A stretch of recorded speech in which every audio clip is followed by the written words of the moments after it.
வணக்கம் மக்களே, நம்ம சேனலில் motivation, unknown facts, current affairs இதை பற்றிலாம் வீடியோஸ் போடுறோம். இந்த கண்டென்ட்ஸில் இன்ட்ரெஸ்ட் இருந்துச்சுன்னா சப்ஸ்கிரைப் பண்ணி வச்சுங்க. நான் உங்கள் எம்கே. இது நம்ம தூதுவன். Information is wealth. பொதுவாகவே மம்மிஸ்னா இறந்தவங்க உடம்புல துணி சுற்றி வச்சுருப்பாங்க, ஒரு சவப்பெட்டியில் கூட வச்சுருப்பாங்க. அப்படி தான் நம்மளாம் மம்மிஸ் பார்த்துருப்போம். ஆனால் துணி சுத்தாத மம்மிஸ்க்கு ஒரு மியூசியமே இருக்குது. அதோட ஹிஸ்ட்ரியை இந்த வீடியோவில் பார்க்க போகிறோம். Mummy's museum. மெக்சிகோவில் 1833 காலரா டிசீஸ் வேகமாக பரவிட்டு இருந்துச்சு. அதனால நிறைய பேர் இறந்து போனாங்க. அதனால நிறைய கல்லறைகள் கட்ட வேண்டியது இருந்துச்சு. அதுவும் காலரா வந்து இறந்த உடனே புதைக்கணும்னு நினைச்சாங்க, அந்த டிசீஸ் பரவிடக்கூடாதுன்னு. அதனால ப்ராப்ளம்ஸ் நிறைய உருவாச்சு. லைக் உயிரோடு இருக்கிறவங்க கூட இறந்துட்டாங்கன்னு நினைச்சு புதைக்கிற ப்ராப்ளம்ஸ் உருவாச்சு. சரின்னு ஒரு பில்டிங்ல இறந்தவங்க பாடி வைக்கலாம்னு பிளான் பண்ணாங்க. 1865 ஃபர்ஸ்ட் டெட் பாடியை ஒரு பில்டிங்ல வச்சாங்க.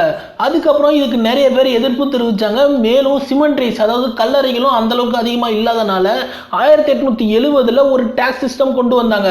டாக்ஸ் கட்டினா புதைப்போம், இல்லைன்னா லாஸ்ட்ல மாதிரி கதப்போம்னு சொல்லிட்டாங்க.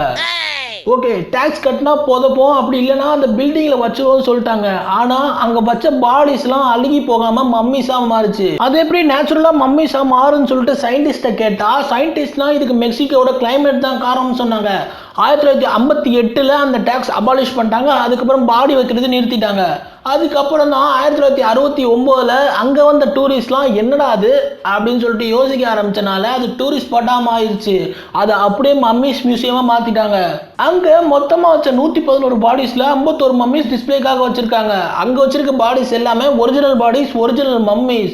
இன்னும் 2 மம்மி மியூசியம் கூட மெக்சிகோவில் இருக்குது. கிட்டத்தட்ட 150 வருஷம் அப்புறம் இறந்தவங்க பாடி எப்படி இருக்குன்னு பார்க்கணுன்னா மியூசியம் போகலாம். மம்மிஸ் மியூசியம் ஃபுல்லாக பார்த்துருப்பீங்கன்னு நினைக்கிறேன். இது வரைக்கும் பார்த்துருந்தீங்கன்னா அதை கண்டிப்பாக கமெண்ட் லீவ் பண்ணுங்க. அப்படி இல்லைனா மியூசியம் பற்றி என்ன நினைக்கிறீங்க, பயங்கரமாக இருக்கு அப்படின்னு நினச்சிங்கன்னா கூட கமெண்ட்ல லீவ் பண்ணுங்க. லைக், கமெண்ட், ஷேர் மூணையும் மறக்காமல் பண்ணிருங்க. இன்னொரு இன்ஃபோவோட அடுத்த வீடியோவில் பார்க்கலாம். Stay tune. Bye bye.